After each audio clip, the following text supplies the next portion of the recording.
Good morning everyone. आज हम अपने क्लास में हम लोग सिनोलिज्म्स का टॉपिक देखेंगे और सिनोलिज्म्स एक ऐसा टॉपिक है जो यूपीएससी के एग्जामिनेशंस में भी यहाँ से 2 से 3 क्वेश्चंस रहते हैं। इसके अलावा एसएससी, रेलवे, बैंकिंग या सीजीपीएससी जितने भी जहाँ भी सीसैट्स जो सेकंड पेपर है राज्य लोक सेवा आयोग में, वहाँ भी इससे 1 या 2 क्वेश्चंस रहते ही है।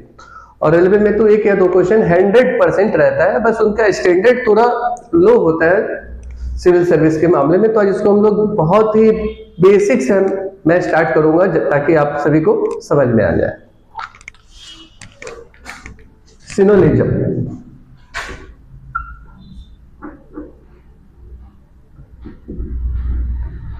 सिनोलिज्म्स का हिंदी होता है न्याय।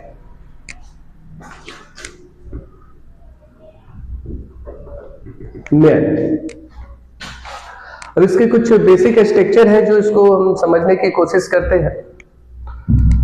जैसे इसमें कुछ क्वेश्चंस जो पूछे जाते हैं, कुछ कुत्ते बिल्ली हैं, कुछ गाय चूहे हैं, और इसमें लोग बहुत फंसते हैं। लेकिन अगर इसकी ट्रिक अगर आपने डेवलप करके अगर पढ़ी है तो कैसे से भी क्वेश्चंस को आप आसान वे में आप उसको बना सकते हो और बहुत ही कम समय में आप उसको पूरा कर सकते हो। तो कुछ इसकी बेसिक जानकारी है जो आप लोगों के लिए उपयोगी होगी। ए ए ई ए आई ए ओ ए ए ई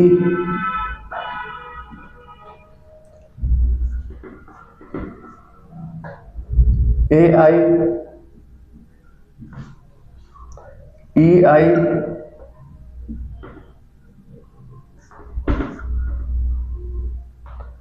ए ओ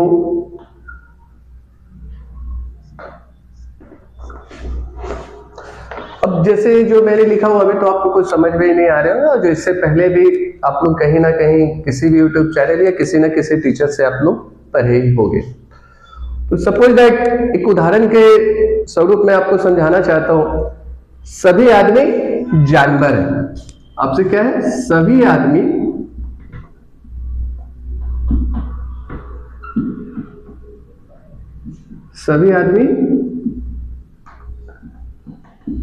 जानवर है और सभी जानवर बंदर है। दूसरा स्टेटमेंट क्या है? सभी जानवर बंदर है। अब यहां इसमें जो क्वेश्चंस आएंगे सभी से कुछ नहीं, कोई नहीं, तो इसको हम लोग डिनोट कैसे करते हैं, उसको पहचानते हैं हम लोग कैसे? तो जहां भी आप देखिए जैसे सभी आदमी जानवर है तो आपका मेन स्टेटमेंट होगी, यानी मुख्य कहते हैं मेन स्टेटमेंट है आपका। और जो दूसरा है सभी जानवर बंदर है, मतलब इसके सहायक कथन हो गए जो इसको सपोर्टिव हेल्प कर रहे हैं, सहायक कथन। अब जैसे यहां कि आदमी और जानवर की बात हो रही है और एक नीचे लाइन में बंदर दिया गया है, तो इसको हम कैसे देखेंगे? यहां पर जानवर क्या है? आपका सब्जेक्ट। जानवर जो है आपका सब्जेक्ट और बंदर प्रेडिकेट हो गया आपका यहां पर ही, प्रेडिकेट। अब सवाल है यहां सभी का, तो सभी को हम लोग कैसे करेंगे? तो सभी टर्मिनोलॉजी या फिर इसको इंग्लिश में बोले ऑल मैन्स आर एनिमल्स। तो जहां भी आपका ऑल या सभी दिया हुआ है तो उसको आप ए से डिनोट करेंगे। तो हम इसको हम कर सकते हैं, हम ए लिख सकते हैं। अब यहां पर देखिए ए का कॉम्बिनेशन मतलब ए का पेयर, मतलब इसका कंक्लूजन होगा। जहां जो पेयर बना हुआ है आपका 8 पेयर है, 8 पेयर का कंक्लूजन होगा। और 8 पेयर में अगर 8 पेयर के अलावा नहीं आपको दिख रहा पेयर में, छोड़ दीजिए, नो कंक्लूजन, सिंपल सी है। आप इसको अगर पहचान गए तो एक बहुत इजी तरीके से आप बना लोगे। तो यहां पर ही मैंने कहा सभी आदमी जानवर है और सभी जानवर बंदर है। तो यह जानवर जो है मुख्य पद था, तो इसके जो हो गए इसके यूनिवर्सल अफर्मेटिव भी बनेंगे।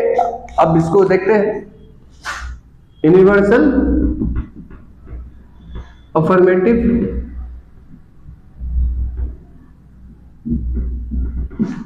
अब यहां यूनिवर्सल अफर्मेटिव से तात्पर्य क्या है? ए मतलब ये सभी को डोनेट करेगा, ए यानी सभी लड़के लड़कियां हैं, सभी लड़के लड़कियां हैं। मैंने कहा सभी जहां आ जाएगा तो क्या हो जाएगा हमारा वो ए। ठीक। पार्टिकुलर अफर्मेटिव में क्या होता है?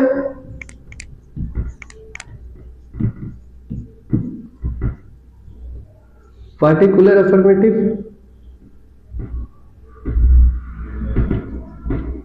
पार्टिकुलर अफर्मेटिव की हम पहचान कैसे करते हैं? आई से। अब इसको भी एक स्टेटमेंट के थ्रू हम समझते हैं। कुछ व्यक्ति ईमानदार है, जहां अगर आपको सम या कुछ हिंदी में है तो क्या हो जाएगा? आई। कुछ व्यक्ति ईमानदार है।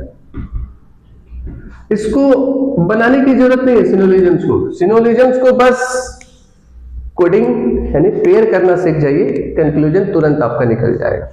तीसरा क्या होता है? Universal negative.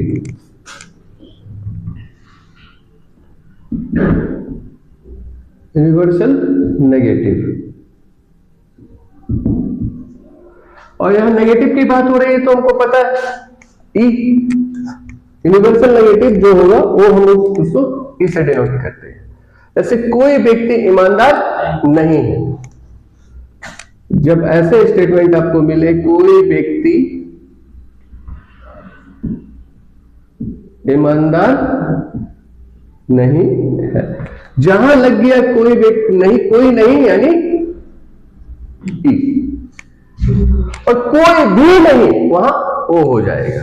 वो सबसे नेगेटिव सिंबल हमें बताता है। ठीक, तो यहां तक में कोई डाउट है?